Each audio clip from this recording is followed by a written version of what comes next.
से टैंकर पर हमला किया गया। हमले के बाद टैंकर में भीषण आग लग गई। ईरानी नौसेना ने हमले की जिम्मेदारी ली है। तो ब्लॉकेट तोड़ने पर यह हमला किया गया है, यह बात ईरान की तरफ से कही गई है। ओमान तट के पास टैंकर पर हमला हुआ है। चालक दल और जहाज की पहचान बाकी है। हॉर्मुज स्ट्रेट में फिर से एक टैंकर पर हमला हुआ है। ईरान की सरकारी एजेंसी ईरना और इस्लामिक रिवोल्यूशनरी गार्ड कॉर्प्स के मुताबिक इस टैंकर ने ईरानी नौसेना के ब्लॉकेट की अनदेखी की थी, जिसके बाद इसे एंटी शिप मिसाइल से निशाना बनाया गया। यह हमला ओमान के खसाब के पूर्वोत्तर में हॉर्मुज स्ट्रेट के पास हुआ। IRNA द्वारा जारी वीडियो में टैंकर का पिछला हिस्सा भीषण आग की लपटें और धुएं से घिरा हुआ है। हालांकि इस वीडियो और घटना की पुष्टि होना बाकी है, लेकिन यूके मैरिटाइम ट्रेड ऑपरेशंस की हालिया एडवाइजरी इस ओर इशारा करती है। यूकैम्टो के मुताबिक खसाब के पूर्वोत्तर क्षेत्र में मौजूद एक कमर्शियल टैंकर ने अपने बेहद करीब जोरदार धमाके सुने। अहम बात यह, ईरानी मीडिया में खबर और जलते टैंकर का वीडियो यूकैम्टो की चेतावनी जारी होने के महज 30 मिनट के भीतर आया है, जिससे इस दावे को बल मिल रहा है। ईरानी मीडिया का कहना है कि यह कार्रवाई IRGC नौसेना के आदेशों का पालन न करने के कारण की गई है। फिलहाल प्रभावित पोत की पहचान, उस पर सवार चालक दल की स्थिति और घटना से हुए सटीक नुकसान को लेकर कोई पुष्टि अभी तक नहीं है। इस घटना के बाद रणनीतिक रूप से महत्वपूर्ण हॉर्मुज स्ट्रेट से जहाजों की आवाजाही को लेकर चिंताएं बढ़ी हैं।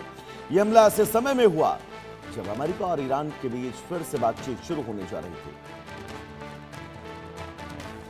हमारे साथ हमारे सहयोगी अजय जांडियाल जुड़े हुए हैं तमाम जरूरी अपडेट्स के साथ। अजय, हॉर्मुज स्ट्रेट को लेकर पिछले 5 महीनों से लगभग स्थितियां क्लियर नहीं है। कभी लगता है सब कुछ ठीक है, जहाज आ जा रहे हैं, लेकिन उसके बीच ऐसी खबर आ जा रही है। अपडेट्स क्या है एक बार बताइएगा, फिर अगला सवाल।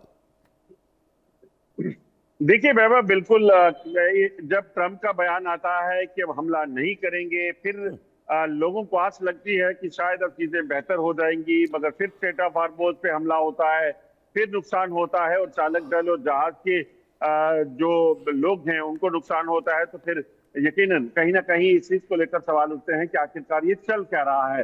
अब देखें तो स्ट्रेट ऑफ हॉर्मुज पर एक और जो एंटी शिप मिसाइल से हमला किया गया है, उसमें एक टैंकर पर हमला हुआ है और जो जानकारी है उसके मुताबिक चालक दल को भी नुकसान पहुंचा है और शिप को भी नुकसान पहुंचा है। अब हालांकि अभी तक औपचारिक इसकी कि कितने लोग मारे गए हैं, ये तमाम चीजें जो हैं वो स्पष्ट होना बाकी है ऑफिशियली, मगर सूत्र बता रही है कि ये नुकसान है। मगर सबसे बड़ी बात यह है कि ट्रंप के उस स्टेटमेंट के बाद कि अब ईरान से जो है अभी हमला नहीं करेंगे, वो हमला रोक रहे हैं, उसके पीछे उसके बाद इस तरह की अगर चीज हो रही है तो उसके पीछे वजह क्या है? ये क्या कोई और वजह है या फिर दोनों देश आपस में जो तालमेल करना है या जो मीडिएशन के लिए बैठे हैं वो कुछ बेहतर नतीजे नहीं दे पा रहे हैं? बहुत महत्वपूर्ण है, क्योंकि इस हमले को लेकर दावे स्पष्ट नहीं किए गए हैं, लेकिन यूकैम्टो और ईरान की एक मीडिया के मुताबिक जिन 2 दावों को किया गया है वो स्पष्ट बता रहे हैं कि इस शिप पर हमला हुआ है। हालांकि इसकी पहचान को लेकर अभी तक कोई स्पष्ट चीजें जो हैं वो सामने नहीं आई हैं। देखिए बिल्कुल, जैसा मैंने कहा कि अभी तक इसकी औपचारिक पुष्टि नहीं की गई है कि ये शिप कहाँ कैसे इस पे हमला हुआ, कितने लोग इसमें मारे गए, मगर इस चीज को लेकर जरूर जानकारियां मिल रही हैं कि इस शिप पर हमला हुआ है और इसमें नुकसान भी देखा गया है। शिप में आग लगने की खबरें भी सामने आ रही हैं। जब तक ये सारी चीजें ऑफिशियल नहीं आ जाती तब तक ये कहना मुश्किल होगा कि कितना नुकसान और कितनी इसमें कैजुअल्टीज हैं। मगर सबसे बड़ा सवाल इस चीज को लेकर है कि आखिरकार स्ट्रेट ऑफ हॉर्मुज को लेकर फंसा हुआ पेच अभी भी उसी तरह पर है, उसी जगह पर है, क्योंकि जब तक चीजें बेहतर तभी मानी जाएंगी जब पूरे तरीके से शांति हो, वार्ता हो और वार्ता के साथ साथ इस तरह से हमले ना हो। क्योंकि डोनाल्ड ट्रंप भी इस बात को लेकर स्पष्टीकरण कर चुके हैं कि वो ईरान पर कोई बहुत बड़ा हमला फिलहाल नहीं करने वाले हैं। बातचीत का भी उन्होंने जिक्र किया और इन तमाम स्थितियों के बीच अगर IRGC हॉर्मुज स्ट्रेट पर इन शिप्स पर हमला करती है तो ये तो वही कहावत हो गई कि आ बैल मुझे मार। बिल्कुल आप ठीक कह रहे हैं। स्ट्रेट ऑफ हॉर्मुज पर अगर ईरान इस तरह से मिसाइल हमला करता है, एंटी शिप मिसाइल चलाकर हमला करता है, तो यकीनन फिर ईरान से नहीं चाहता कि शांति हो। ट्रंप की तरफ से इस तरह के स्टेटमेंट आ रहे हैं, यही माना जाएगा, क्योंकि जिस तरीके से ये हमले हो रहे हैं उससे तो स्पष्ट है कि ईरान अगर स्ट्रेट ऑफ हॉर्मुज को लेकर बातचीत की बात कर रहा है और ट्रंप अगर इस चीज की पुष्टि कर रहे हैं तो फिर या तो ट्रंप झूठ बोल रहे हैं या फिर ईरान जो है इस शांति को नहीं बनाए रखना चाहता। ईरान के जनरल जो हैं, जो इस वक्त जंग को लड़ रहे हैं, वो नहीं चाहते कि अमेरिका के साथ बातचीत हो और हालात जो है वो बेहतर हो।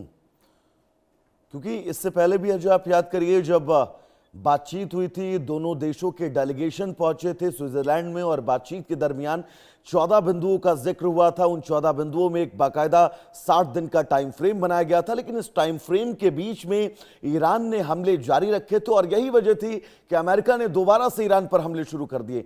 तो क्या आज अब यह मानकर चला जाए कि अमेरिका इन हमलों के जवाब में अब कोई बहुत बड़ा एक्शन ले सकता है?